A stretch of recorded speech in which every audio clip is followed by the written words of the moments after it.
Hi, Raquel. I think it works. For today's training, after me, we'll have an introduction from Maureen Piggot, our treasurer. Then we'll have a panel discussion about the funding, which will be moderated by Catherine. Before 3, we'll have a break to regenerate a bit. And then after 3, we'll have a introduction to fundraising, a little presentation on how to start fundraising. And we'll finish our meeting with questions and answers, because we would really want to hear what are your needs, what are your problems, and also maybe you have questions regarding to what we said. So this is also a very important part for us. So I would like to invite Maureen to make an introduction to financial sustainability.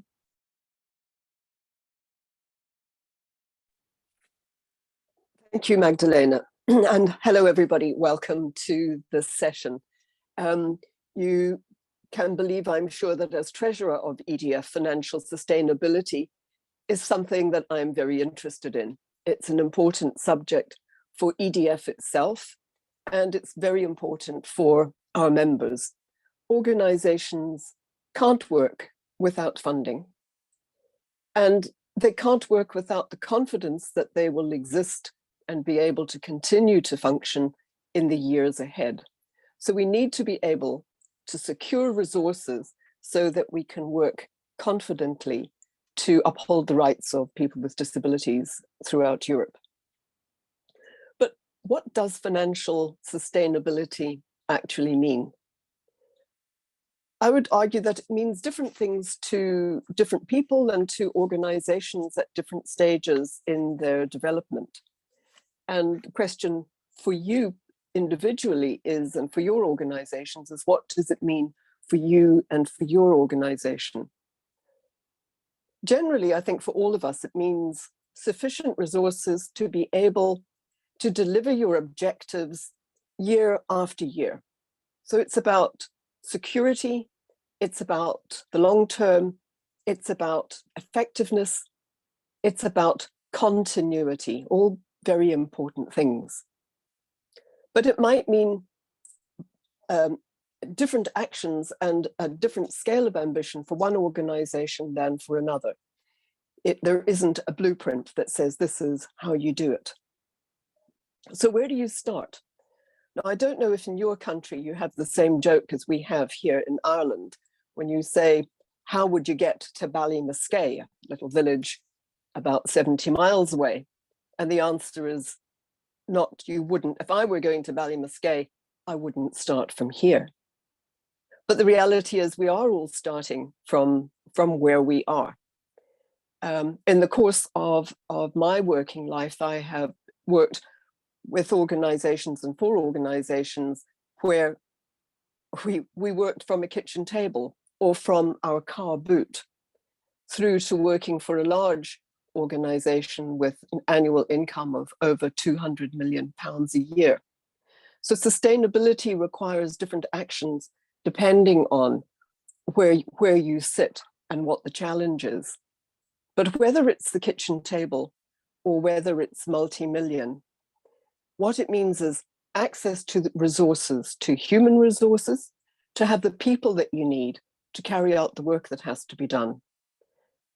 Those people may all be paid staff, or they may be a mixture of paid staff and volunteers.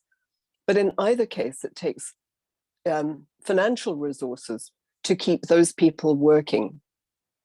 You also need places to operate from, or venues in which to gather people, travel, other costs. These are the common expenses that we have to find income to cover, or other ways of solving those problems. So you might have access to a venue provided by a governmental organization or by a company free of charge.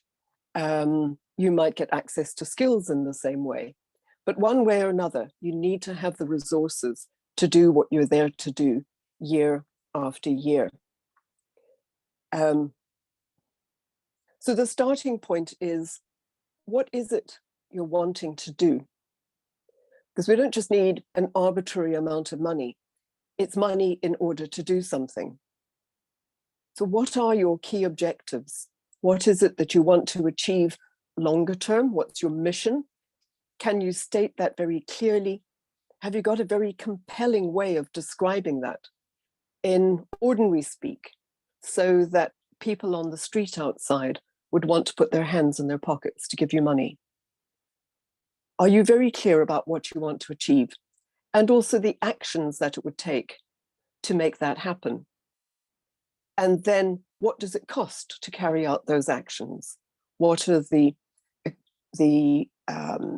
skills, the people, the equipment, the communications that you need to be able to carry out in order to make that happen? And that needs to be very clear, and you need to hold on to that very carefully, because one of the things that can happen is when you start chasing the money, that you start getting involved in activities that take you further and further away from the core purpose. But let me get back to my core purpose. So the key elements are having a very clear purpose, the drive to get the job done, ambition to be able to do more and to do better. And then, of course, to make all that happen, a clear plan. All of this, I'm sure, is everyday business to you. One of the most important things is the communication, to be able to describe, as I say, clearly and compellingly what you need the money for and what difference it's going to make. And that's regardless of the kind of income that you're trying to generate, whether it's a grant from the EU, grant from the national government, from a philanthropic foundation, or from individual donors. The message might change depending on the audience, but the clarity of it and the strength of the case are going to be absolutely critical. And I think another part in being successful in sustaining your income generation is actually to celebrate your successes. So having done all that hard work and secured your finance, to celebrate that and let both your donor know and your staff and other supporters know what a good job you've done. So what can you expect from today? EDF, through these workshops, is putting together a program to help members to be more financially secure and to be able to plan with more confidence for the future. We all spend a lot of time trying to make sure that we can function and that we have the resources we need. EDF would like to help with that, so we need your feedback and your thoughts on what would be helpful. We'd like to become the place where you can come for advice and where we can work together to continuously improve on our financial sustainability and continuously improve on our effectiveness in fighting for the rights of people with disabilities in Europe. We have had workshops on this, and very successfully at the end of 2020, and we could see that there was a big appetite for more. So today is our setting off on another round. We will have 2 lots of training this year. Today focused on the basics, and in November focusing on public funding, government funding at European, national, or local level. So in today's training, you will hear from experts, and in each of our sessions, we will bring together experts from within our movement to share their knowledge and experience, and also to learn from each other as we discuss and exchange stories of what has worked and what has not worked, and to understand the issues that affect each of you wherever you are. So today we'll think about what you need to have in place to be ready to write proposals and to implement the activities and report on them. Because being able to deliver is an important part of being able to secure money, and being able to report on what you've delivered is how you let the funder know what you've done with the funding, and that helps make the case for future funding.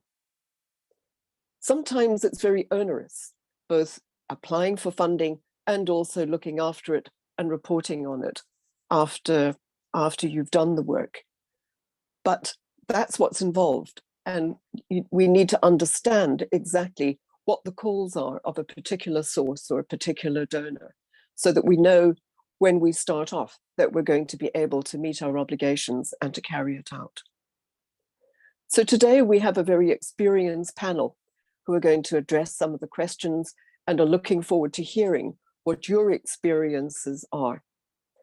We'll try to make sure as we go that we share what we learn in the members area. So do look at the EDF website and the area in the members area where we will be sharing knowledge and resources on being sustainable and raising income. EDF and all of our members are only as strong as our members. So we're as strong as you are, and you are in turn as strong as your members. We hope that this training will be useful to all. So we'll all be able to do a better job representing people with disabilities and advocating for the best laws and policies so that we can have an inclusive and accessible Europe. So I look forward to sharing experiences with you and hand over to Catherine to introduce our panel. Thank you. Maureen, thank you very much for the great introduction. I just note now Raquel has put in the chat box to ask for the floor by raising your hand with Alt and Y as a shortcut, but also that we have time for questions and answers. I would like to ask Gunta and Marica to put on their cameras, because the first thing we wanted to do today was to learn from each other. I'm just going to check and see. Somebody has their mic on, I think. It's already done. Okay, so unfortunately we don't have Thorkild Olesen. I've just found out that he's had an accident and he's not able to join us. I spoke with him, he's okay, but unfortunately he's not able to join us. So it's just me and Gunta and Marica. And the purpose of this session is to hear about the different ways that Gunta and Marica have been finding funding, at the challenges, the opportunities, because as Maureen said, this is the first session we'll do in a series, and we want to cast our net very widely in terms of the ideas out there. So we're really happy to have such a great audience today, and please bear in mind to keep your questions or put them in the chat box directed at me or at Marica or at Gunta as we go along today. So I wanted to start with, maybe I'll start with you, Gunta, alphabetical order. So for those people who don't know Gunta Anca is the Vice President of the European Disability Forum. But more importantly for this discussion today, she's also leader of the disability movement in Latvia and the umbrella organization Sustento. So I wonder, Gunta, would you be happy to just start in general telling us where the main funding of your organization comes from, to give us an example of where the different financial resources you now are coming to you from? Okay, yes, and thank you for the possibility to speak with you today, and hello everyone. That's a quite difficult question from one side, because our financial resources every year is coming from sometimes quite different sources, I would say. But I can try to give you some kind of general picture how our organization is working. Our organization has a very, very small part of our budget, which is coming from the governmental budget of the country. That is about 20% of the budget, what we need for the year.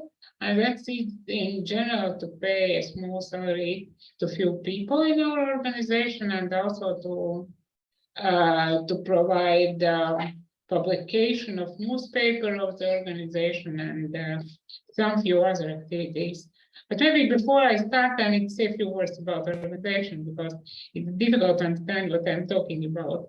So our organization is placed in the Riga city center, and we have at the moment 10 employees in the organization. The main idea of our organization is to not only talking about good employment of people with disabilities, but also in reality employed people with disabilities. So 60% of all our employers are people with different kind of disabilities or mothers of children with disabilities, which I think is quite important because it's always good to show the examples to those to whom you are talking. And for these 10 different kind of employees in our organization, of course, we need some resources to pay salaries, and we also need resources to rent a room, to rent the office, and everything what you need in your office. So when I come back to our resources, and as I said before, we have a very small part of money paid by the government, which is really small, and it's getting smaller every year, because every year they said, you know, we see you are doing good, maybe we can take out some money. So we have a lot of conversation, but it's still so. This year we have election of parliament, so we are going to have a new minister of welfare. I don't know who is going to be yet. It's going to be in maybe 1 month, and then we will see. Maybe the situation will be changed, but I'm not sure to which direction. Anyway, we know that normally we should manage on ourselves. So what are the ways how we are doing that? The first one, of course, are projects. We are preparing different kind of projects that are projects of European Union structural funds, like Erasmus, like Interreg, like any others. We are asking for different partners, and we're very pleased to be part of EDF because it gives us the possibility to contact partners and to find very good teams to work together. So we are different projects, European projects, which gives us the possibility for implementation of the real ideas, what we would like to do. But still we are trying to keep very closely together with the idea of the main idea of the organization. Even if there are a possibility to write a project that is now on making diagnosis or whatever, we are not taking those. We try to keep our line only on disability issues and issues around disability quite closely. Of course, there are some possibilities to get local, national projects. Some money is coming from Norwegian funds, and they are distributed here in Latvia. Some monies are coming from Latvian budget. We have some kind of NGO foundation, and it means different kind of NGOs can ask for a project. There, some money is coming from fund of culture activities. So if you are doing something in a culture activities, you can get some money there. And some projects are quite small ones. We are trying not to take very many small projects because it's at the end quite difficult. Even you have a small money, you still have reporting, and you need a capacity to do that, and that's not a good idea. So that's a project part. The other one part, how we are getting the money or funding for the organization, is procurement. Procurement from different, normally it's state agencies. Most of them is the procurement of National Employment Agency. They have quite a lot of different trainings or different evaluations which they need for employees and employers around issues of disabilities. So we are taking part in all those procurements, and quite often we are getting also a possibility to implement them, and so we are paid for it. One more bigger state agency is the Ministry of Welfare. They have a procurement on mainly of monitoring of accessibility. For example, last year we had a big monitoring of accessibility of buildings which are reconstructed by European money. So it was an access audit of 100 different buildings around Latvia by preparation of audit plan, by preparation of report, and by saying at the end, is it accessible or not accessible. So such kind of activities is, that's only a few of them what we are doing. And then we understand that it's not enough. And we have started one new activity, which is a training. We have some kind of disability training center here in Latvia. And disability training center provided trainings for everybody who likes to know something more about disability. And we have few different training courses, like 1 or 2 days. One is about communication, where we explain that there are different kind of disabilities and each of them need a different way of communication. But then we're saying that people with disabilities are people. That's the most important part. So we have a training on easy to read. We have a training on accessibility. We have different trainings on different issues. And those trainings have been taken both by different state agencies and quite often also by business, especially those who are directly connected with clients. Our last training we gave to it was months ago for the Central State Agency on Election. So we prepare materials and easy to read for the election procedure, and we work with 1,000 election stations to explain what kind of disabilities could be and what kind of support do they need if they come to those election stations. So, and we are also paid for those trainings, of course. That is a way how we can attract the money for different activities. Sometimes when we are organizing something, like for example, sometimes we are organizing conferences or some other big events, we try to get funders from business, but that is not in general for the organization, but that is much more for one very specific event. Because when you have some specific event, it's always easier to get somebody who is happy to pay for, I don't know, for your coffee breaks, lunches, and so on. So it's quite shortly about the way how we are working. I thought that I knew lots about where you were getting your money from, but I now realize that there's even more behind it. I'll come back to you in a little while, Gunta, with a few questions about that, but now I'll just go to Marica. Marica, could you give us an idea for soy, where the different sources of financing that you manage to have are coming from? And by the way, thank you both for sharing your trade secrets here, because this is really helpful for other members to have creative ideas on where they can raise income from.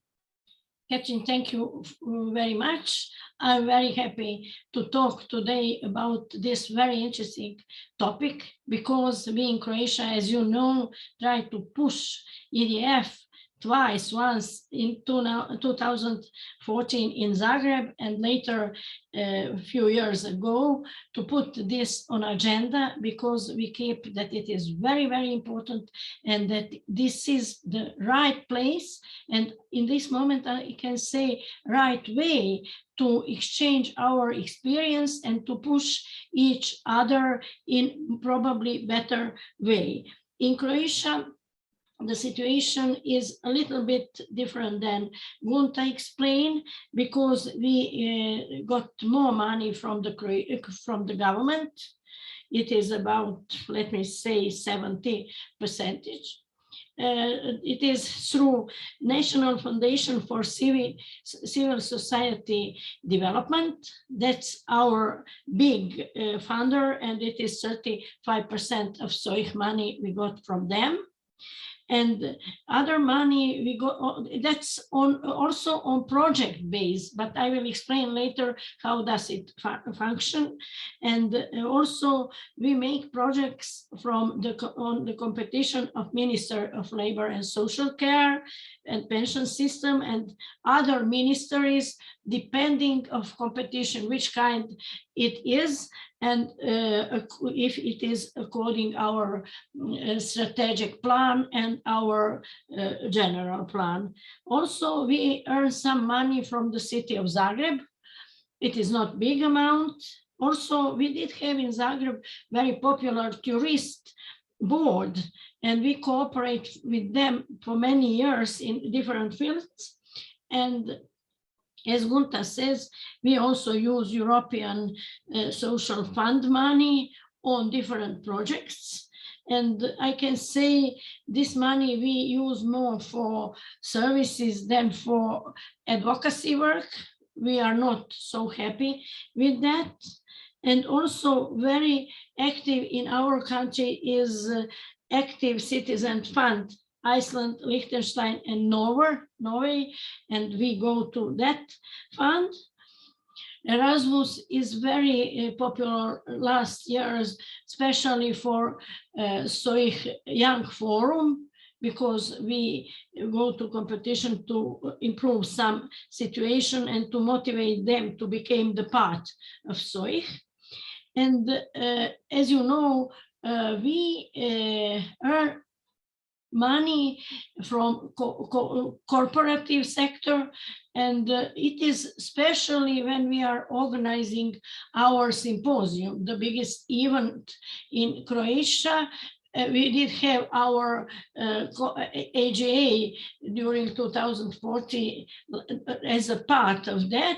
And as you know, we did got a lot of money, but it is very important to prepare it very, very well and with strong program. And it is also very important to have international participants, especially those who are from EDF and UN and others.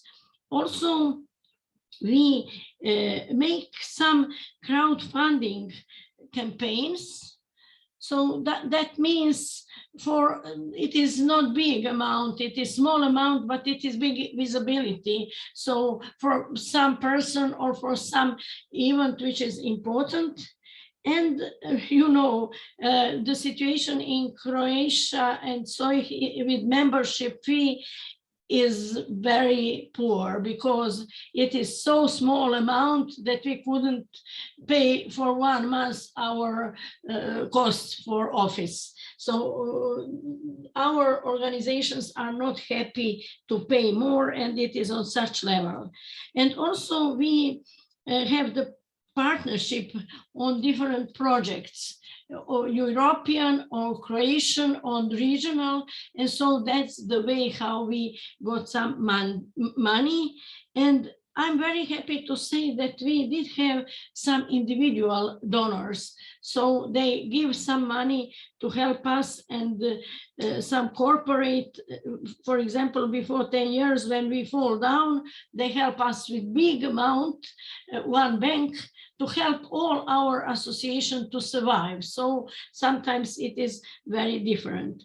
I can say that SOIC did have network of 14 associations on national level, and more than 250 grassroots organizations, and there are 6 persons employed. And also we did manage education.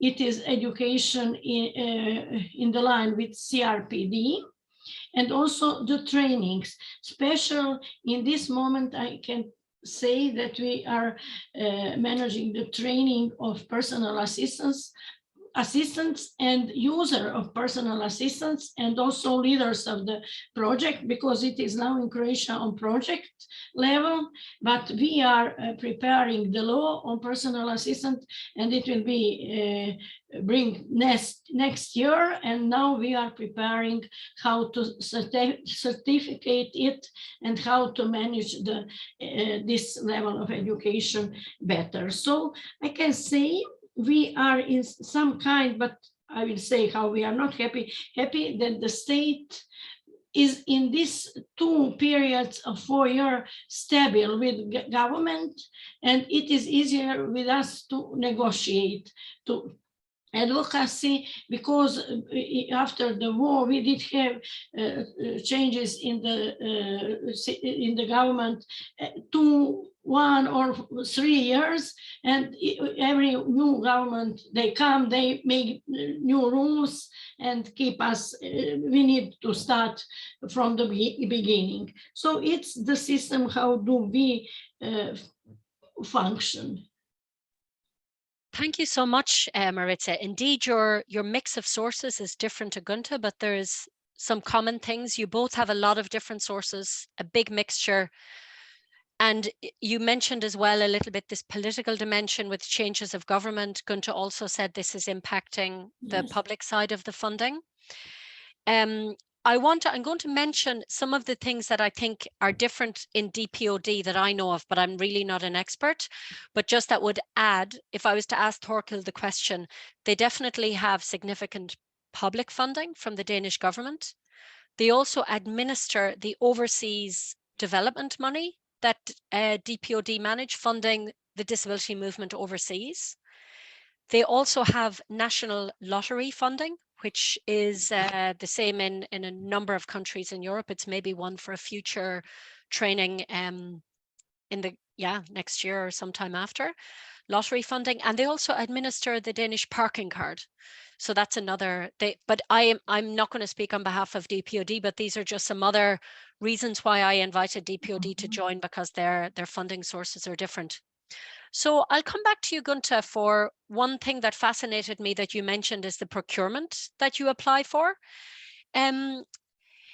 Could you tell us a little bit more about that? Is that something, how did you, was it difficult to apply for that? Did you have to produce a lot of paperwork? Was it something that was rather, how did you actually manage to get into something that's often like a bigger organization or contractor would be doing? Yes, that's maybe not so easy, of course, because as you said already, it's not only one paper, it's quite a lot of different kind of documents from one side, but from other side, I have a guy in our office who is able and ready to go through it and ready to prepare all kind of documents which is necessary to prepare procurement. So yeah, we are doing quite well with it. We are doing quite well. Of course, maybe it's not a kind of procurement for 1 million euros. Yeah, that's too big for us, and we are not doing that. But still, we have a procurement for quite many thousands euros, and it works quite well. Of course, if the most difficult is the first or second time. Because when you prepare it first and second, you already have your forms and drafts and everything. And every next time is more or less the same. You have to maybe change just some ideas or change some CVs or change some, I don't know, amounts of money, but still you can use it for next steps too. So when you start it's more difficult, but then you can go forward with that. I think that applies to many funding sources. I think the first 1 or 2 times is the hardest when you have to produce all this information. But then if you apply to the same source again, you're ready. And you're mentioning here as well, Gunta, that you have somebody in your team who's very familiar and can handle it. Can I ask you another thing about staffing? Who is responsible in your organization for fundraising? We don't have one person, for example, Yeah. No, but in general, the idea is that I have a Guyanese who is going through all sources of at least 1 week, and keep an eye on it by saying, you know, there is a new possibility. Maybe we should think about it, and then after that we have some kind of meeting of those people in office who could be responsible for that part. For example, if you are talking about easy language or communication, there is Irina. If there is any other kind of activity, there is somebody else from the office. And so we have a meeting to talk, is it a good idea or not? Yep. To prepare some kind of activities and project on a field. And if we decided that it's a good idea, so we are doing that. And normally almost at least half of the office is able to prepare a project. Okay. So you have a lot of people in the office who have the skills. Yeah, we have it quite skilled. And normally I do it together with that person who is preparing a project, just to keep an eye on it. Something like that. That's great. So a number of your colleagues actually have some skills in preparing. Great. And from your side, Marica, you mentioned something also that stood out to me that I hadn't heard about your work before, that you had done some crowdfunding campaigns. Could you tell us a tiny bit about this, what it involved? It involved the preparation of some techniques which are now in tools which we can use. And we take the agency who help us to make it very visible, to plan with us which amount we did want to earn, and how to make it visible in our organization, whom to send information, who is involved in it. And it must be very, very nice story. It must have, you know, something which is catching persons and organizations in that field. Very good. So you have an outside agency that has expertise that helps shape it. And we pay them from the amount which we earn. When we earn the money, when we pay to them, and it is not big money. It's let me say, for our associations, very good possibility. But very good. The story must be, you know, wow. Okay. So the story cannot be about the European Web Directive. The story has to be a bit more. Yes, and not for financing of the organizations. Okay, I would really be interested to look at some of the examples afterwards to see how you're doing this. But who in SOI is responsible for fundraising, Marica? I can say we were very happy in last period because our president, who passed away, unfortunately, was the person who was indeed the biggest fundraiser, as I know, in our association, not only for SOI, but for our other members. But he worked very close with his staff. That means that persons who are working in the office, he consult them, and then he made the decision on the board of SOI. So he, in every moment of his work, he is going and talking about the possibility how to finance SOI. And it was a person who succeed and very, very much succeed. And we only in other, our members help him. Yeah. Okay. So you had leadership from the president. Yes, it was strong leadership in fundraising indeed. Yeah. And then on a day-to-day basis, Marica, in the office, is it you who's preparing proposals, or are some of your staff able to help with that as well? In this moment, we are preparing to elections in the SOI, and in this moment, I am those one who replace him. But we have our strategic plan, and we also have the operating plan, and so we have our corners which we want to catch, and so we prepare. And I can say also now it depends very much on competition, which projects are on agenda, and then we prepare our work, our titles and other to that. Yeah, okay. So you've got your core plan, and then you just look around at what are the incoming calls for proposals and competitions. Very Yes. good. So I just, I have a question there coming from Maria Jasanowska, who is an EDF staff member, asking what we could recommend for Ukrainian DPOs. So this is a question about, again, what kind of recommendations for them for sources of funding. But I'm going to give you a chance to answer that in a second. I'm going to go first to, so basically this is like a question I was going to ask. Do you have tips for members of the European Disability Forum who currently don't have much funding, but who would like to really expand the resources they have? So think about when you were beginning, Gunta, before you really had much staff, so you didn't have people who could write procurement applications, or Marica, you didn't have people who could complete those calls for proposals from the foundation. So maybe this would respond a little bit to, you know, for smaller organizations or for members of EDF who don't have so much. Where would be the places you would start if you don't already have a good fundraising machinery inside? And Cree from the Cerebral Palsy EU community is saying the same thing. That applies to them too. They're on a real starting spot.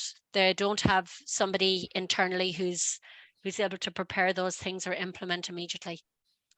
Which one of you would like to try that one first? I can. Okay, Gunta. Go ahead, Gunta. Okay. Yes, I would say you should start in, there are 2 points you should start for. The first one, you should think, what do you know better than others? And of course, you know something better about disability, I'm sure. And maybe that's something you can offer to others just to get some money for your knowledge, which you have better than others. But before you are thinking about it, you should also think about the way how to present it. Because of course, you can't just come and to say, oh, I know more. And I can tell you, you need presentations, you need the videos, you need games, you need the interactive way how to present it, and so on, because it doesn't work another way. And second point, of course, if you don't have any internally for your projects, you need a project, because organization cannot live without projects.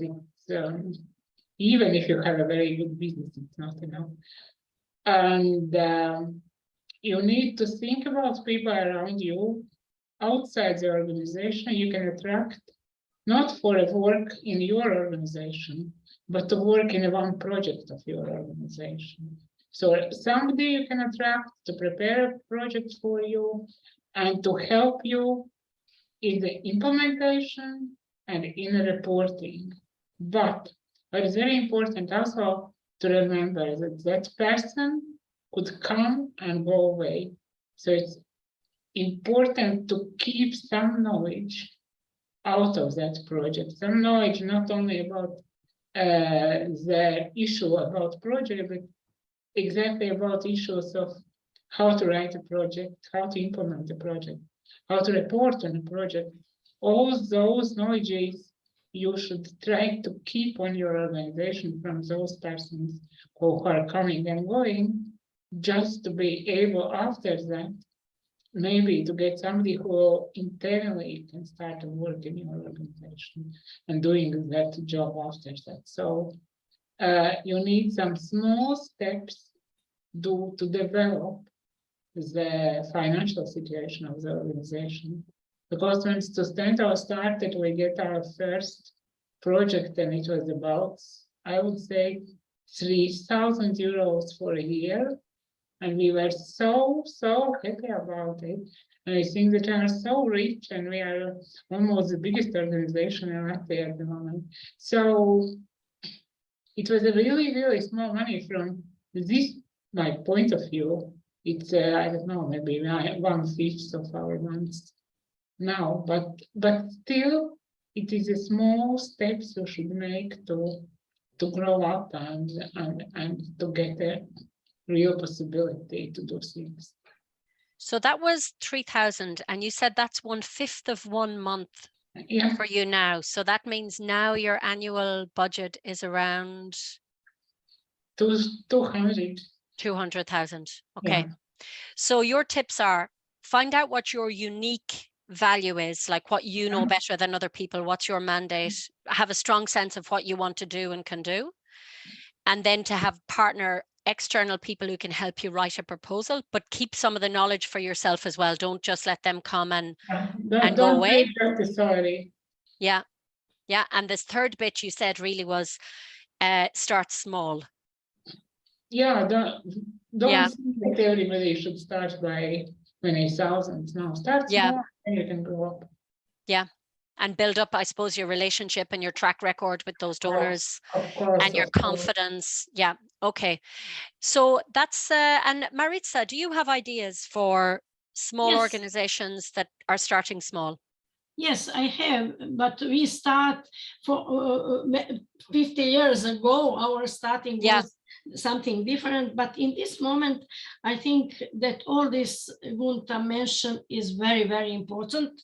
Yeah. And is basic, but also it is very important to show yourself on the streets, making some kind of campaign, finding some nice motto, and to be visible. Also to go and to talk with those one who are making decisions, to present themselves, to us, to network with other organizations who are in surrounding, but not only DPO, but also organizations in other fields. And also, I keep that in the countries who are which are possible to run Erasmus project. It is very, very good way, because first of all, it is easy project. It is not the project when you must say, I spent 5 kuna on this and 10 kuna on this, but it is the project when you need to know what you want to have as a result and to achieve the result. And you can save some money for your work and have the money for networking and also for the basic work of organization. So it is very nice, and also strengthening the human resources. There are so many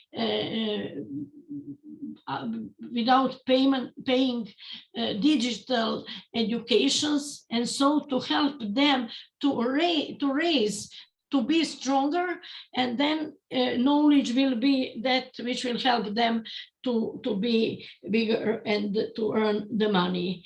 And also, I think there are some other possibilities, humanitarian actions, concerts, and also some promotional dimensions to make. And also, if they, as small organization which start, find this very interesting story, personal story, then they can have crowdfunding with when they will earn some money to start their organizations. Thank you so much, both of you. Now I'm just going to check. I have one more question there. I was going to stop for the break, but I'm going to see. So one of the values could be creative European projects across several disabilities. Do you know if is any planned project like this in the next few months? So we're going to come back to this, Hree. What I wanted to say is already some of your ideas, Marica and Gunta, are in our planning for the future for this work together with members. Marica, Gunta also suggested that Erasmus is a good place to start for collective projects, and she suggested it for the training for next year as something that Magdalena could work with members on learning how to create those. You mentioned that it's really useful. We're going to, and then a question from Lushka, a question for the European organizations in the room. Do you have one staff fully focusing on fundraising? If yes, does it make a difference? I'm going to answer first, Lushka, and then others who are here could take the floor before the break. EDF didn't have a staff member on fundraising, I think, ever full-time in 25 years. And the first time we did this was last year with Magdalena, before we had shared responsibility across a range of staff. And does it make a difference? It makes, we did it because we had increasing complexity in the amount of projects that we're working on and the amount of different donors that we have to report to. So I think Gunta has already built in her organization staff who were able to run and manage theirs, but I think they're Marica's saying it's a slightly different way that she has it organized. But if any of the other European members want to feed back to Lushka on this idea of having a fundraiser, I think many organizations don't have full-time fundraisers, but have it with a program person.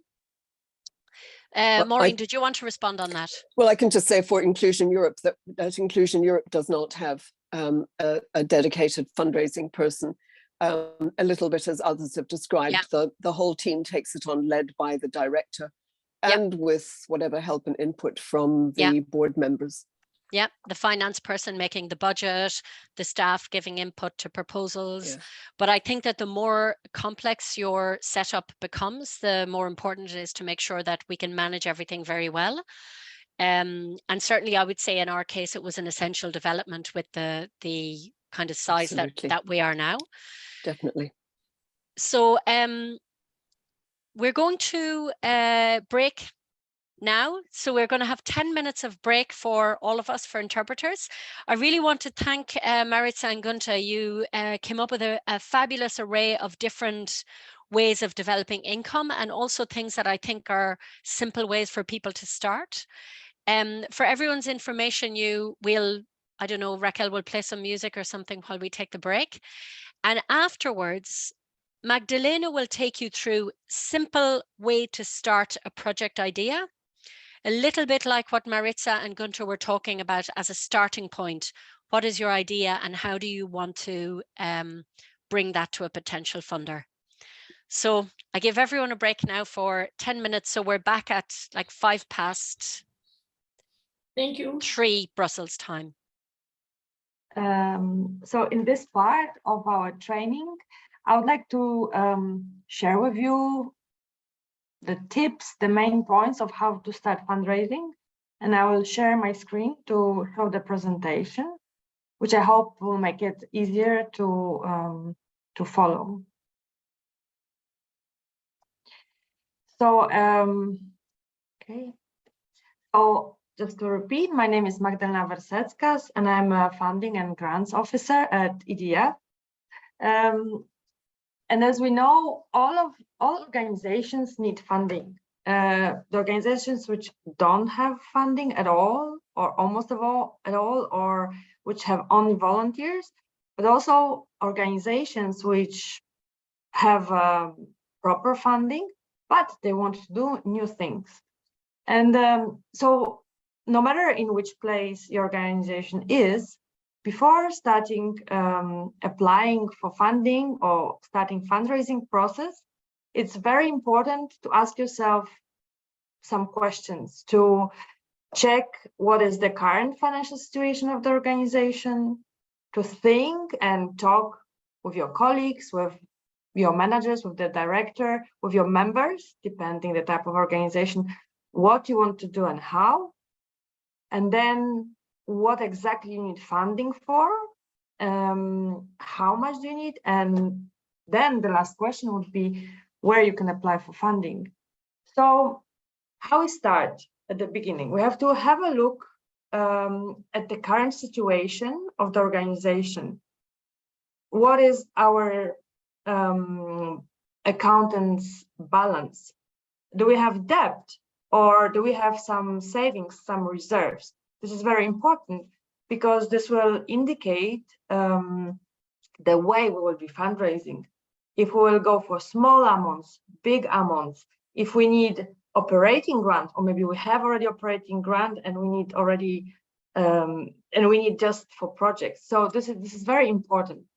What are the prognosis for coming year? So we always have to be aware like, for example, yes, we don't have project now, but we won one, and it's coming next year.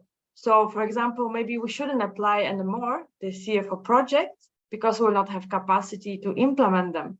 Or maybe actually we need a lot of funding next year for some specific thing because we have a budget gap there. It's also important to think if we have reserves, this is connected with being successful in fundraising or not, because some types of fundraising are more risky, some are less risky, some have bigger probability of success, some smaller. So if we have reserves, maybe we can go for more risky ones. Then it's very important also to think, I already mentioned it a bit, what are the financial needs and what is the size of these needs. And also at the same time, every organization should have overview. And I would say that it's very good to have overview all the time, even though it's sometimes annoying that we have to track every little thing or make this Excels or databases with the information. But I find it very, very useful and helpful, not only in fundraising process, but also in general management of organization, that we have actual information during all the time, during all the year. Who is our main donor? Do we have long-term donors, funders, funding sources, income sources? Which are the areas that organizations should develop, and what are the potential new sources of income?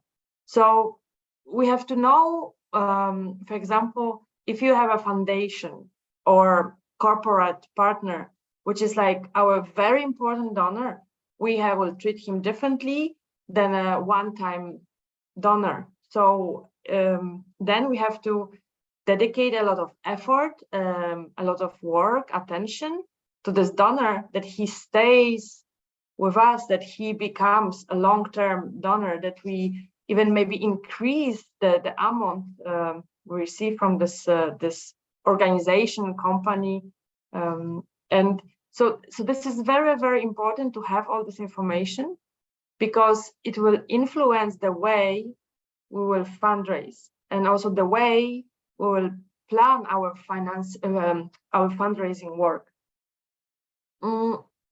Then the second thing is a bit connected with what Maureen said, and I was very, very happy that she emphasized it so much, is what do we want to do? What is the purpose of our organization? So, because the fundraising is getting funds for something. So it's very important to know, to look if your organization has a long and short-term strategy. And it's important to have both. Of course, long-term will be a bit more general. It will be showing the direction we go for our activities, but also for fundraising, because fundraising will be looking for funds or providing funds for our activities. So we have to know what activities or what are our goals and which activities will lead to these goals. So it's not only about activities. In many organizations, the problem is prioritization, because many organizations want to do and this and this and this, and of course there are so many things that we would like to do to change the world, to improve the situation of persons with disabilities.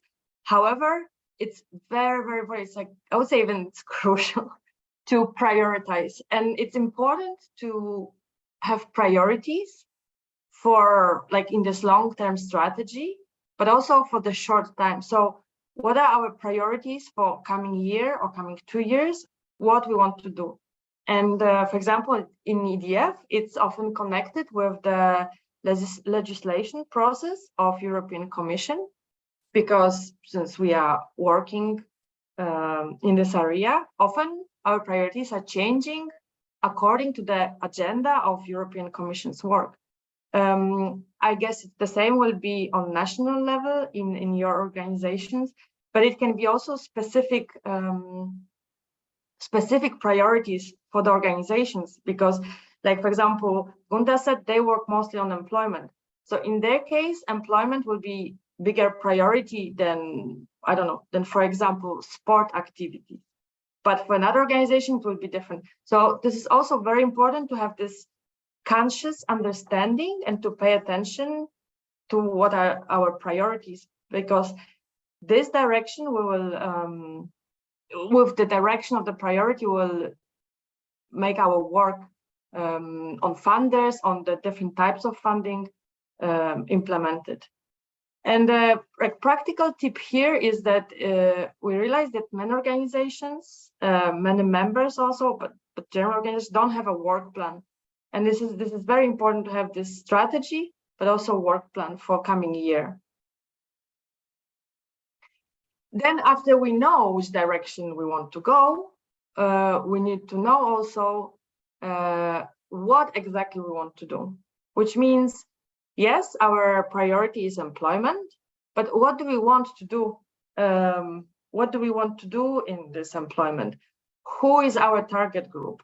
Why do we want to do it? And this is a bit what Marica said. We have to think what is our strongest side, what we are good at, and also what are our priorities, but how we can achieve it, how we can achieve our goals. And then this will lead us to the question, how much will it cost? What is the timeline? Do we want to work on some topic only for 1 year or for coming 10 years? And this is very important to answer internally, all these questions, because it has direct connection with fundraising, with what we'll do. Here I added also this question, why is it your organization that should do it? Because very often we see that different organizations have problems with this prioritization, but also they try to do things which they really don't have experience or expertise in. So I think that it's very important to be aware of the strong sides of our organizations, that we have this deep belief that it's our organization who should do it, because it's our main priority, or we have expertise, or this is what our members are insisting on. And then when we have this deep belief that it's our organization that should do it, it's easier for us to convince the funder. And then the last question is, what do we need this funding for exactly? So is it for the cost of the office? Is it for an activity? Is it for salary of the staff? So this will also indicate the type of funding we'll be looking for. Are we looking for operating grant, or are we going for Erasmus project because we want to do a campaign, or we want to do some capacity building among our members? So it's very important to sit calmly and answer all these questions, because from this, the idea of what we want to do, the project idea, the activity idea, and the funding, the type of funding which should follow, will be seen.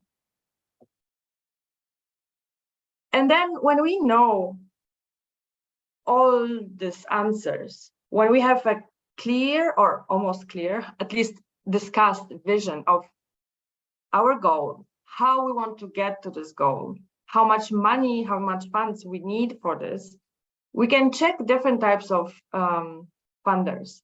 As already our great speakers mentioned, there are different levels or types of funding.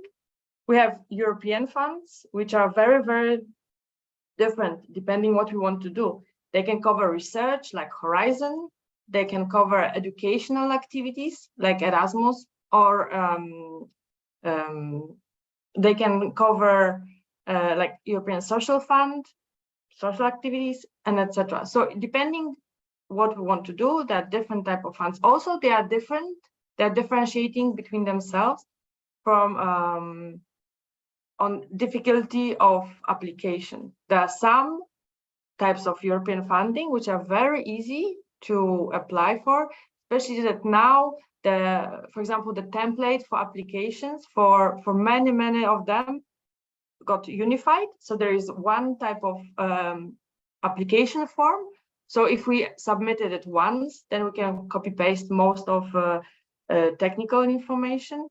And also European Commission is trying to make this process easier. However, there are like some very difficult ones, like Horizon, for example, and then they are also very big. Then we have international foundations and programs, which were mentioned already, like Norwegian grants, or there are big international foundations. Usually in this case, it's easier because the private funders are usually very flexible with reporting. Also, the applications are very short. Usually you have to just present your idea.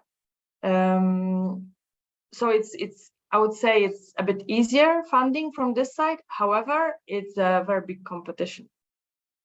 Then we have national funding and local funding and individual donations, like Marica mentioned. So national funding, ministries, government, this type of funding, local funders, municipalities, regional programs, local institutions. And here again, that's why it's so important to go through the steps which I mentioned a moment ago, because depending what we want to do, we'll approach different funders. If national DPO needs operating grant, then they should approach national funders like ministry or government. If you want to organize, I don't know, a day of persons with disabilities in your city, then you should approach municipality or local government. That's why this is very, very important to start with good identification, what we want to do, what are the target groups, and etc. There is also individual donations, which EDF itself doesn't do at all because we would be in competition to our members. However, members on national level could do it.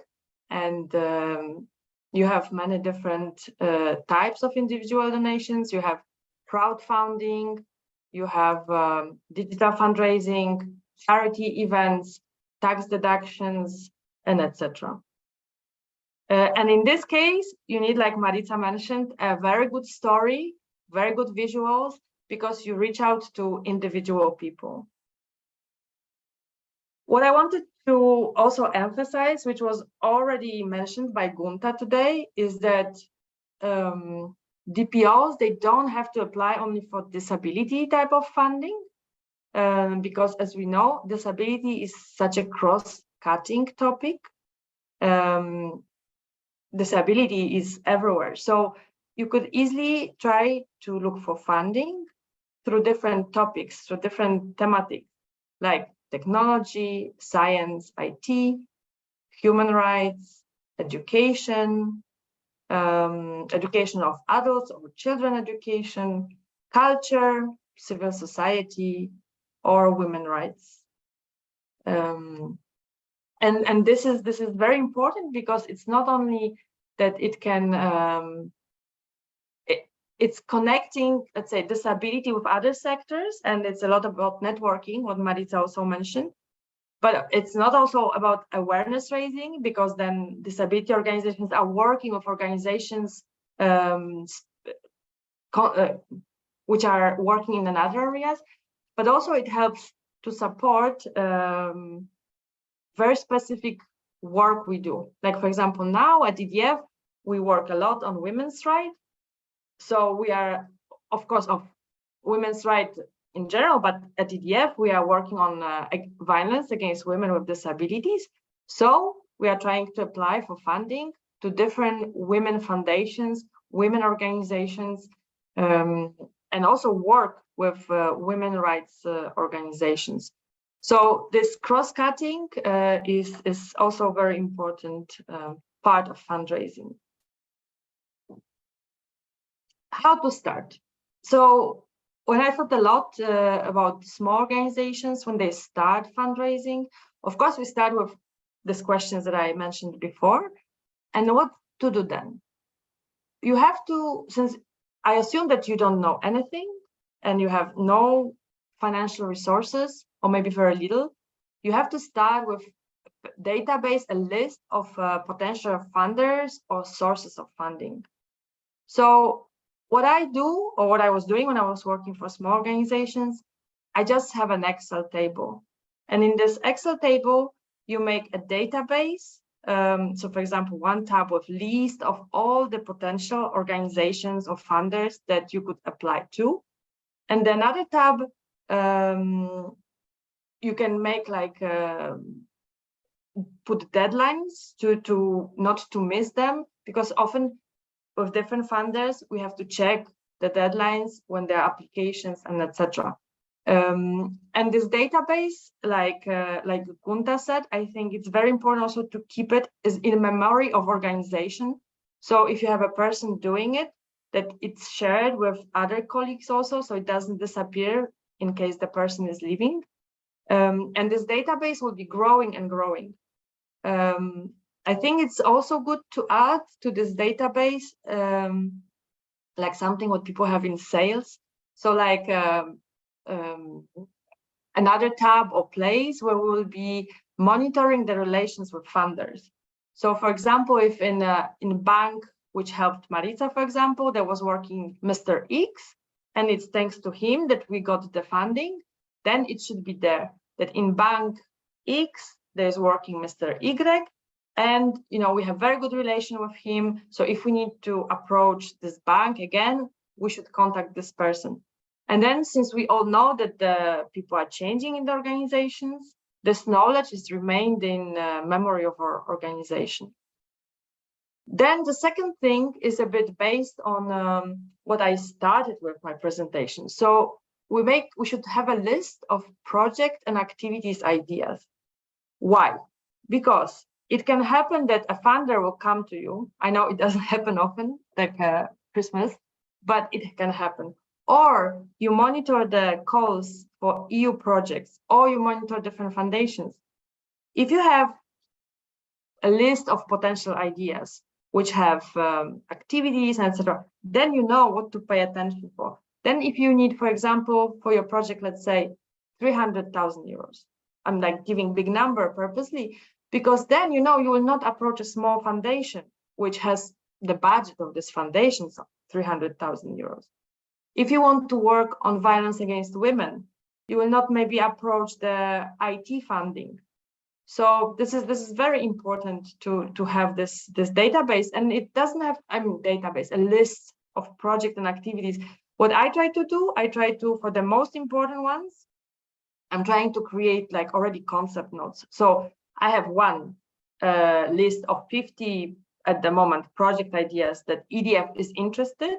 And also I'm adding that all the time after every conversation I have with members or with our partners, or I have just an idea, I add it to this list of projects because our memory is like human memory, so we just forget later, and then I check it from time to time to remind myself.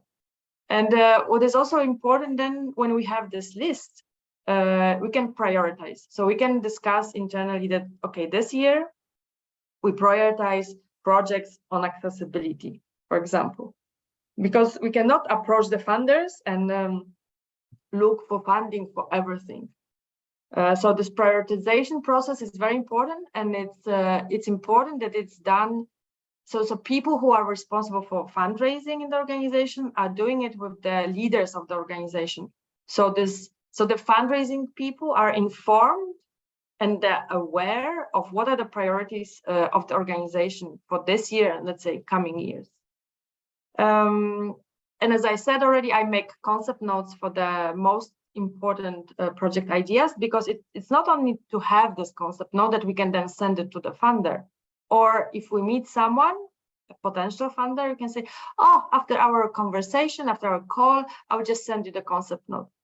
Not only because of that, but also when we create these concept notes, the structure of the project or the activities are like building in our head, and we are more aware of what we want to do.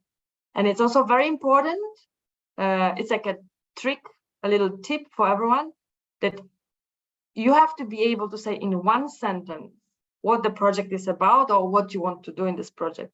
If you cannot do it, it means it's not a good project idea, that you still have to work on it and rephrase it, change the concept, change the goals, and etc. So how can we apply? I said about it already a bit. So we have like open, but yes, so we have open calls.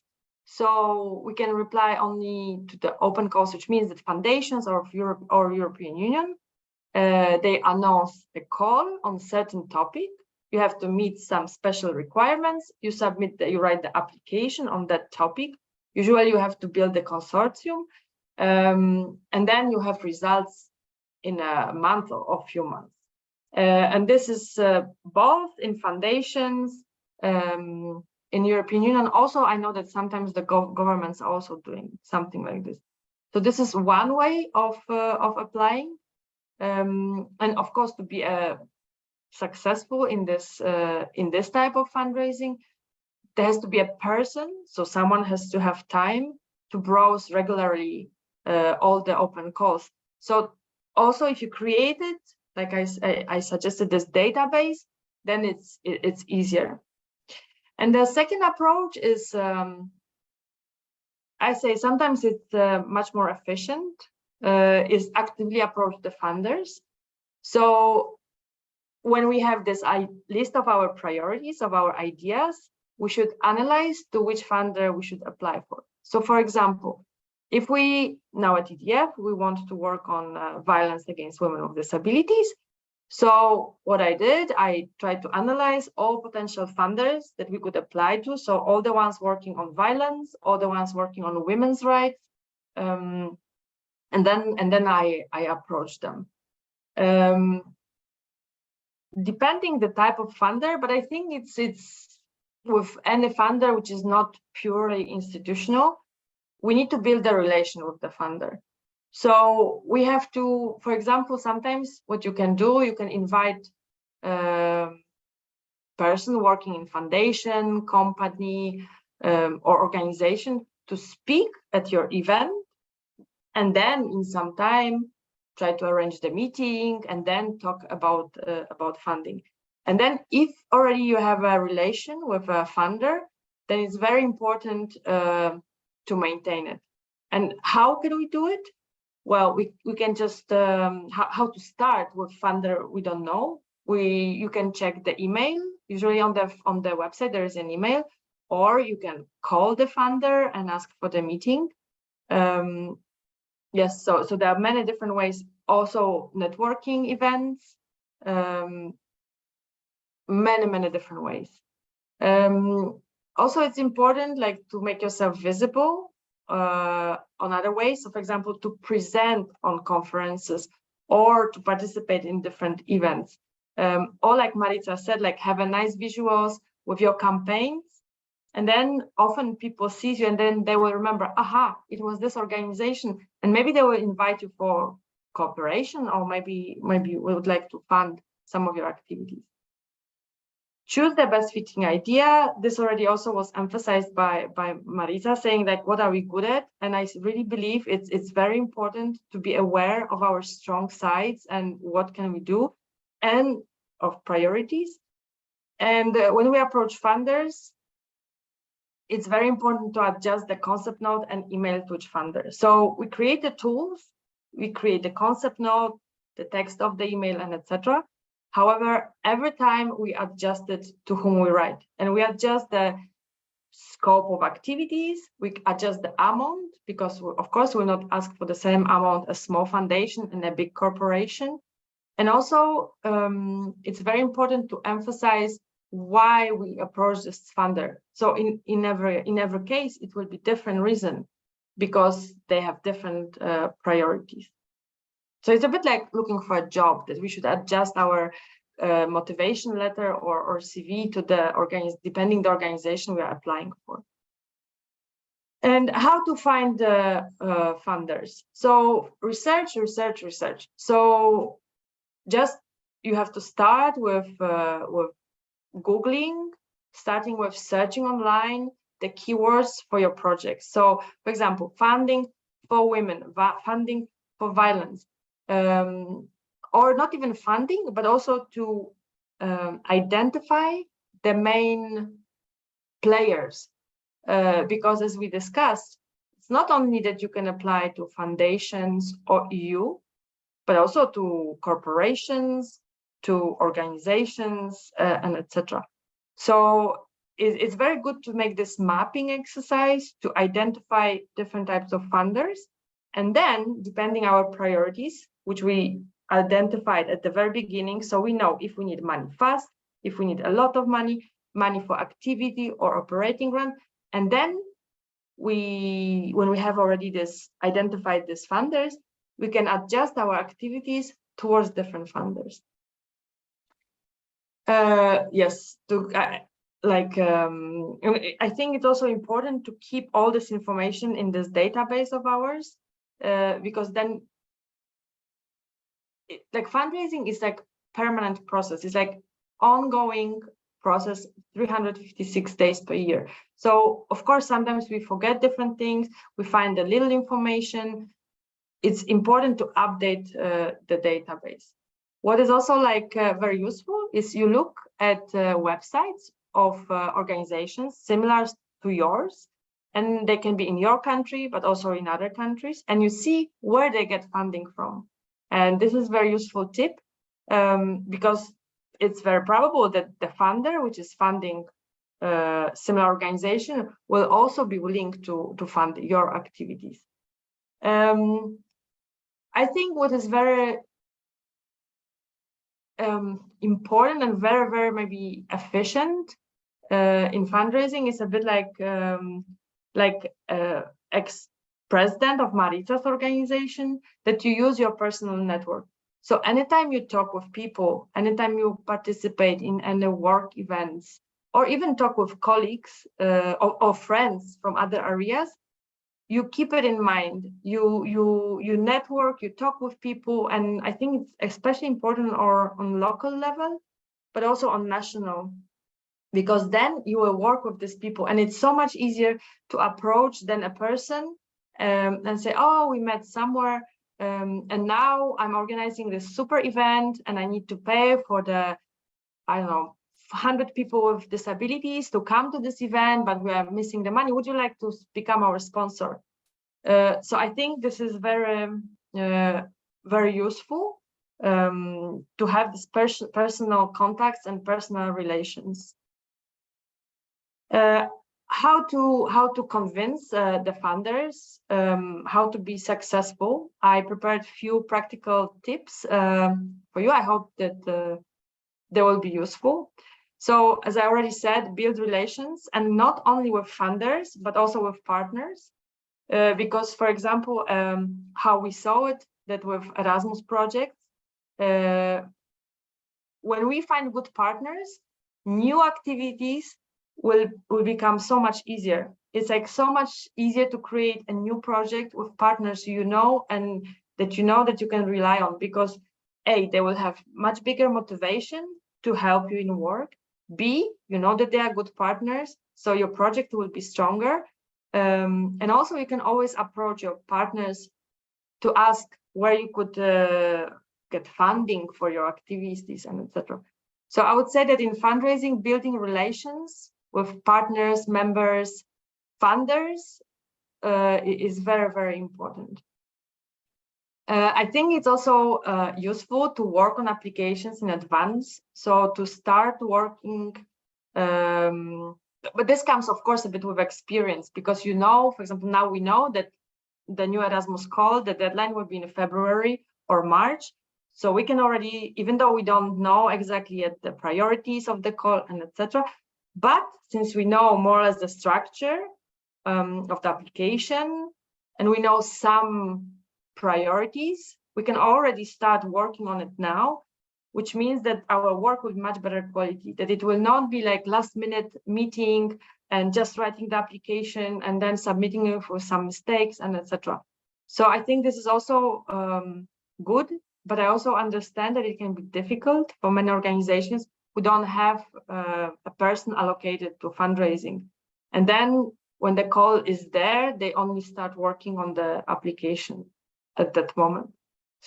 I think it's important to have coherence between the information I was talking about in first part, so that we have clear goals and then we know what activities we need to implement to achieve these goals. And it's very important to have proper estimation of the budget.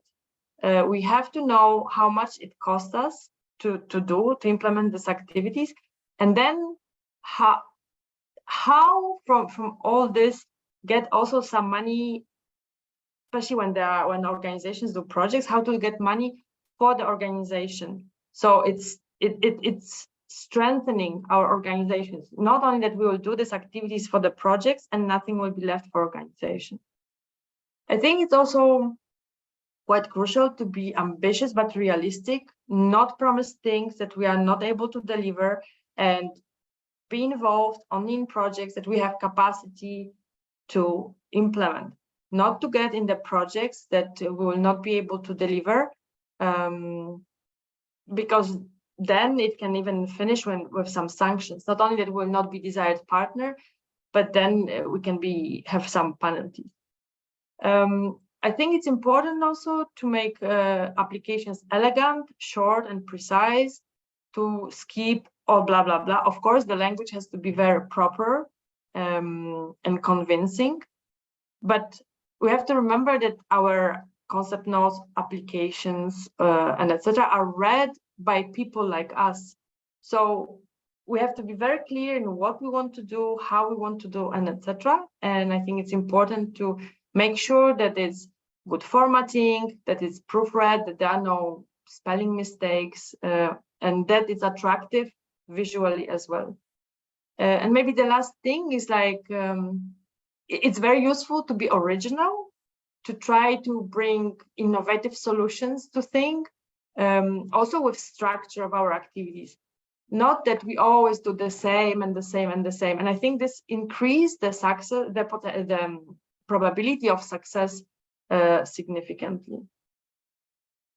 I just wanted to make a few last tips and comments that how we should do the concept notes. They should be they should have 5 main information: a background, so why we do it, why is it important, goals, what we want to achieve, activities, how will we do it, and budget, as I already mentioned, that how much it will cost, and of course contact details. I think it's important to make our concept notes beautiful, because we have to remember that each funder is getting lots of them. So it's important that our concept notes are standing out in the crowd, and also they are like visit cards. So they have to be looking well, because they talk about our organization. And I wanted to say that to introduce our new sub website on EDF page, which is financial sustainability sub website. You can find it in resources and grants and funding, and we will upload there today after the training example of template of concept notes. And what you can find there will be the funding opportunities, which until now were only in the news, but sometimes we have a lot of news, so they are going down. So all the funding opportunities you will be able to see there, current ones, but also past ones. So you can always check the old information. List of potential funders, foundations, and different funds. We already started to build it. It will be growing. It will be live document. Information about potential European funds, which could be interesting for our members. Different resources, like, for example, recording of this webinar, but also templates for concept notes and etc. And contact to me, since I'm responsible for projects and funding at EDF. And now I would like to ask if anyone has questions. We'll start questions and answer session. And just before, maybe I will just say very quickly that after the training, you will get email with a link to the survey, and we would like ask you very much to fill in this survey, because it will help us also to prepare next trainings. And then we are having 2 trainings in November. On the 8th of November, it will be on public funding and operating grants only for members. And on the 29th of November at 12, it will be training on available funding for international cooperation. And all this information you can also find on our website. Thank you very much. And I will stop sharing my screen, and I would like to invite you to share the questions. I'm sharing the link to the SAP website in the chat. You can see it only after you log in. So, because it's only for members. So you can paste the questions in the chat and raise your hand for the questions. So I will go like in the order of my screen. So Marica, you have a question. Yes, thank you very much. I couldn't say that it is the question, but it is to say thank you, Magdalena, for such a nice presentation.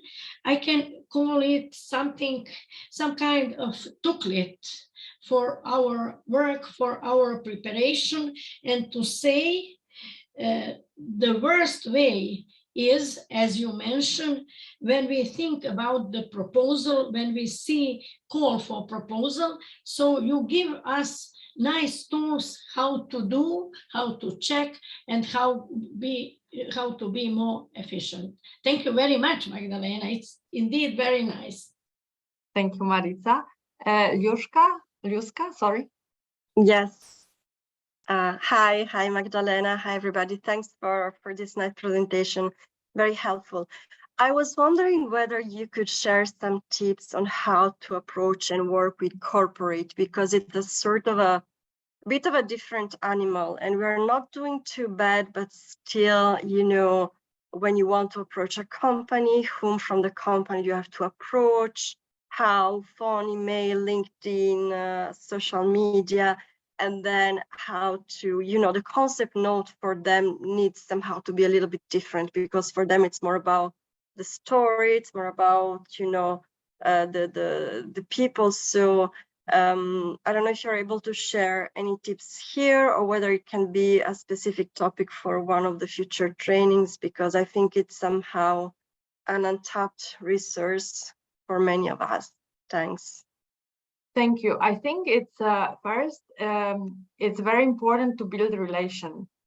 So that actually, if you build a relation, and I know it's easy to say, but I will come to it, then you know to whom to send the email, because you met these people, or you know someone already in the corporation who can connect you. So, for example, EDF is working with some corporations on some legislation, and that's also how we know some people. And then we can ask, oh, you know, we would like to make a project on women.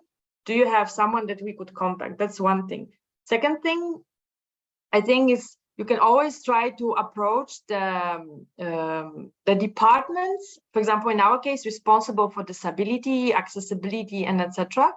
I think there are many different ways, and I think you can always with info. It doesn't really work, so because it dies, it finishes like in spam. So this is not very efficient. I believe that this relationship building is the crucial thing. So for each organization, it will be also different how to meet these people. So like I said, for example, to participate in the conference, so you are visible, but also to be in the events. So for example, I'm going in, and Katrina, I'll just finish my sentence.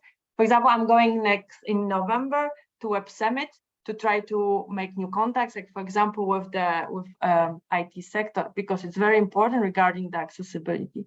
And like Katrine had the comments and response. Yeah, thanks very much, Magdalena. And thanks for the question, Ljuska. This is something that we've developed over the last years, and all the actual funding that we have through corporate sponsorship has started with thematic cooperation on things. I wouldn't say, Magdalena mentioned legislation, but I wouldn't say legislation. I'd say more thematic fields of cooperation. And going back to what Gunta said about what is your unique selling point, what I would say with Mental Health Europe, you have a huge opportunity to engage, but it depends what you want to put your time in with that. You know, if you want to work with corporations on mental health related issues, or if you know that you'd have to build up yourself what your offer would be, what you would be prepared to do. Because I think, yeah, mental health is extremely important for loads of businesses. So I would imagine that you would be able to approach any part, the corporate social responsibility departments. You probably would be able to directly, but you'd need to work out what you want to do, because you might not want to spend loads of your time on doing mental health awareness with companies, but that would be something, it sounds a little bit like what both Marica and Gunta were talking about doing before. You might want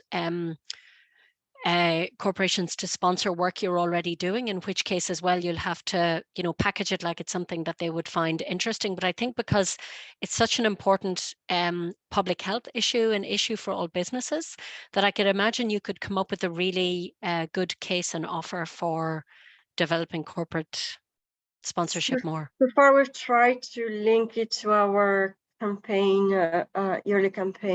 yearly week, the European Mental Health Week, but I have to say the return has been almost zero, on like 30 companies being contacted and hardly no reply. So there is definitely something we're not doing well, but I don't want to take all the space today. So as I said, it would be interesting to have something specific just on this in the future. Yes, in the future. Good. Thanks.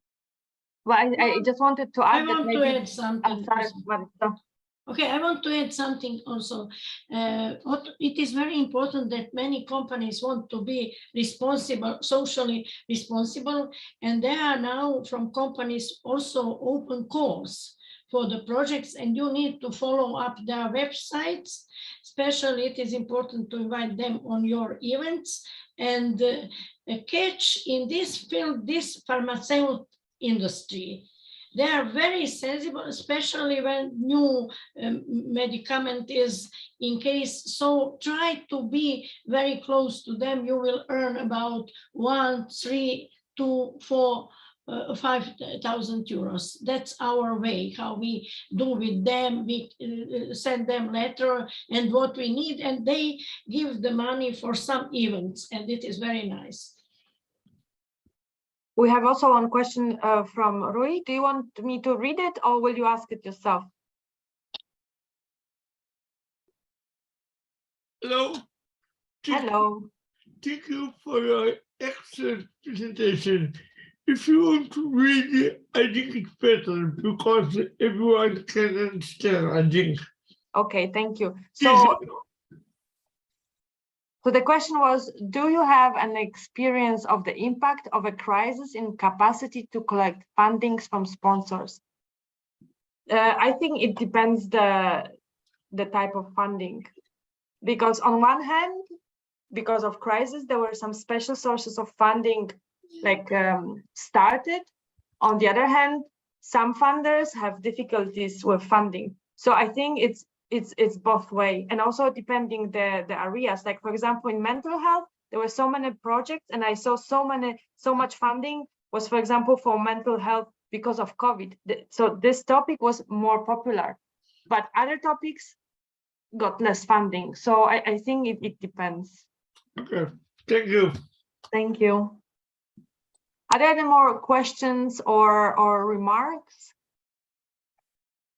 The one more thing I wanted to follow up of what Lyushka said is that this resistance is very important in fundraising. And it doesn't matter that you send 30 emails and you are not successful. Well, yes, it's good to have auto-reflection. Maybe I'm doing something wrong, but I wouldn't worry. It's like, I think fundraising is a very tough job. It's very hard. And especially at the beginning, before you build these relations with funders, that you are in a position to really, say how much.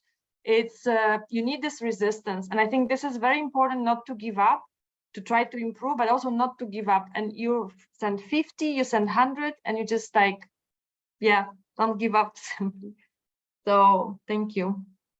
So is there Well, I don't see any more questions in the chat. Anybody else? Ah, wait, I see something. Ah, no. Okay, so I think, Katrin, do you have anything to add in the end? Yeah, just a little bit further on what you said there, Magdalena. You were mentioning that people should have resistance, you know, should be able to put up with rejection in a way. But another thing I think that our members and all the organizations in the room here today is that you have a really huge added value to play for any of your partners. What we offer in terms of work and contribution is really good. And I think we have to get very good at talking about the work that we do. So for example, that coming back to Lushka with the corporations, it will be much easier to explain face-to-face the value of your work and what you do. So while sending emails is a good way to reach out, you never know, and it's very low effort. You know, you just send like this. I think it's way easier to convince people face to face. So now coming to Rui's comment about the crisis, I found this really hard, the year of the pandemic, because it's really hard to ask people for money. It's easy to proposals for governments and calls, but to ask people for direct financial support, which is the easiest, it's easier than proposals. Yeah. I find that way easier to do in person, when you can explain more about your work and where the person trusts you and where you have a good contact, because none of the corporate sponsorship that we have in EDF has just come from emails. It's come from relationships and people knowing and wanting to work with you. And all of our members have a great offer in terms of what you do, but it's way easier to get that across if you have the chance to meet with people. So this is really, for me, that was one of the issues of the crisis. It wasn't being able to build new relationships and also losing the opportunity to do face-to-face events, which is also very tangible for companies. We found nobody wanted to fund webinars, you know, probably because they're sick of going to webinars, but no, we couldn't get any. And so our whole income from live events really was drained by that.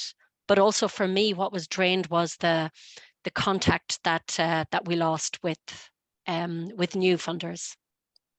Maureen raised her hand. Yeah, so I was really going to say much the same as Catherine has said, and that's about the relationship and the contacts. But also think beyond your own staff group and the people really close to you.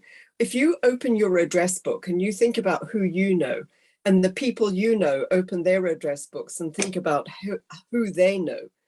If you think about that nobody on the planet is more than 7 degrees away from you, you will find in your network of people that you know, people who are related to the chief executives or the person in charge of corporate responsibility. Try and find the personal relationships you've got within the companies you want to approach. And some of them make their decisions through staff committees. So a staff committee will decide which organization gets their funds. Sometimes your members have contacts in those committees, and you can work through them to put your information in front of the decision maker. So use every contact you've got and try and find the strongest one. And so it goes back to the research thing. So you research your own networks and also research the company and its values and its giving history. What have they liked to fund in the past? What has appealed to them? What's their brand values and how does that match with who you are? So that when you do make an approach, it's got the right tone of voice and it goes through the right channels. Thank you, Maureen. Jean-Georges? Yeah, also, I think that listening to other kind of presentations and how we can maybe sell some of the fantastic know-how that we have as organizations. And I think very often as disability organizations, we have been incredibly generous with our time, with our commitments, with our advice. And I'm just wondering whether we shouldn't be a bit more savvy. Like if you're invited to come to a conference, well, we would be happy to attend the conference, but we are paid like some of the experts that would come. It doesn't make for lots of money, but if you do a lot of these kind of consultations, a lot of these kind of meetings, that does start to add up over time. And it really helps sometimes at least pay for the time that somebody spends preparing for the presentation. And it takes away some of the kind of pressure of finding that money elsewhere. I'm just wondering whether other organizations have similar experiences in trying to do that. And especially also sometimes consultations, for example, people are interested in developing an app for people with early Alzheimer's disease and want to get feedback on how useful such an app would be. In the past, we always provided that advice and consultation for free, whereas now we try to commercialize some of that feedback in a way that brings in money for the organization. What I can, oh, sorry, Catherine wanted to say something. No, I just wanted to say that this is something that we can also think about doing in a future session to find out, to compare people's different approaches on doing this, because some people have been reaching out to Magdalena on it already. Yes, and I wanted just to say that when people approach me for this type of activities, I always reply that there has to be budget for it. So all the consultations, so it doesn't matter if it's a project or people ask us for consultation, as EDF or for our members, I always emphasize that it has to be budgeted. And also the second thing is that when we are asked as EDF, we are very often asked for letter of support for different projects. So for example, I would like you to know that we don't write letters of support, even for good projects, if they don't involve any DPOs. And we have like this approach. And for example, with one organization like this, I had a meeting and we discussed, and the person understood the point, and now they develop new projects and they will involve DPOs in the project. And I think we have to finish because we have 2 more meetings. So I would really like to ask everyone to fill in the questionnaire. You have also my contact on the website. Please send to me, for example. You can also send the email if you have any ideas for topics of the next events. I already mentioned the coming trainings in November. At the beginning of the year, we'll make one of Erasmus. And we'll see. So I would like to thank everyone, all our great speakers, and also to our interpreters and captioners. And Raquel helped also a lot with the organization of the event. And it was really great to meet you, and see you around. Thank you very much. Bye-bye. Bye, everyone. Thanks Bye, very much, everybody. Marica and Gunta and Maureen. Have a good afternoon.